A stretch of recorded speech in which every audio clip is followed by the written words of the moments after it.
Okay, so let's start at the beginning. The genesis of Nessy art and the artist Chiat Kuan Lau, or Ness. Right, so Ness.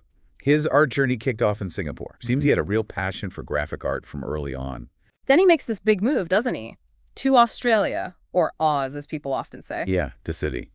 Specifically the Rocks District, to study graphic arts. Which sounds like a pretty formative time for him. It seems like it. That's where he started developing those various pop and really bold graphic work styles, the ones we now associate with Nessy art. Okay. And after studying? Well, he spent years, quite a few years actually, working as a graphic artist. In packaging and advertising. Right. Which makes you think, doesn't it, how that commercial background, that visual communication experience. How it might feed into his fine art later, making it so direct and impactful. Makes sense. Then, fast forward to 2012. That's when Nessy art is officially born, created in partnership with Scott Suckow. And it started out pretty grounded, didn't it? Like selling canvases, prints. Merchandise too, yeah, at markets around Sydney. There's a nice grassroots feel to that. The artist right there, talking to people buying the work. In 2017, Ness experienced a major breakdown. He was dealing with deep depression and anxiety. Wow. That must have been incredibly difficult. It had a huge impact. It actually made it impossible for him to create new designs for a while. It really is. Yeah. And this is where Scott's role, his commitment to Nessy art, becomes really crucial. He kept it going. He did. Scott continued the Nessy art journey.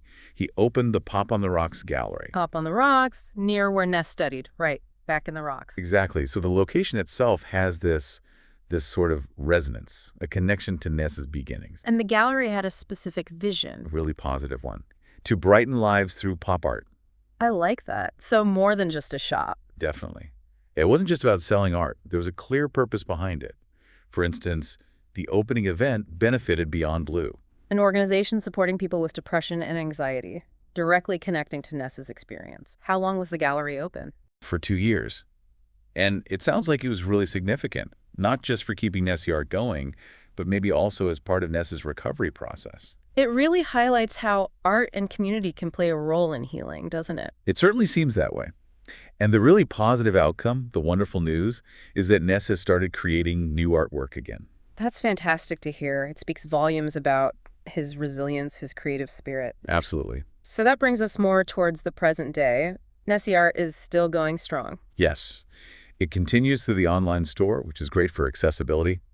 And they're still doing exhibitions, pop-up galleries, markets. Keeps that original market spirit alive, in a way. It does. It's this kind of multi-pronged approach, keeping the connection strong. Just that part of the Nessy art story is simply celebrating those simple pleasures, those shared cultural moments that make us smile. The vision is simple but powerful, to brighten lives through pop art.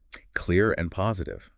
It really seems like the story of Nessy art is driven by more than just making cool pictures. There's a real desire to connect, to have a positive impact. For the complete podcast, please visit Nessy Pop Art on YouTube.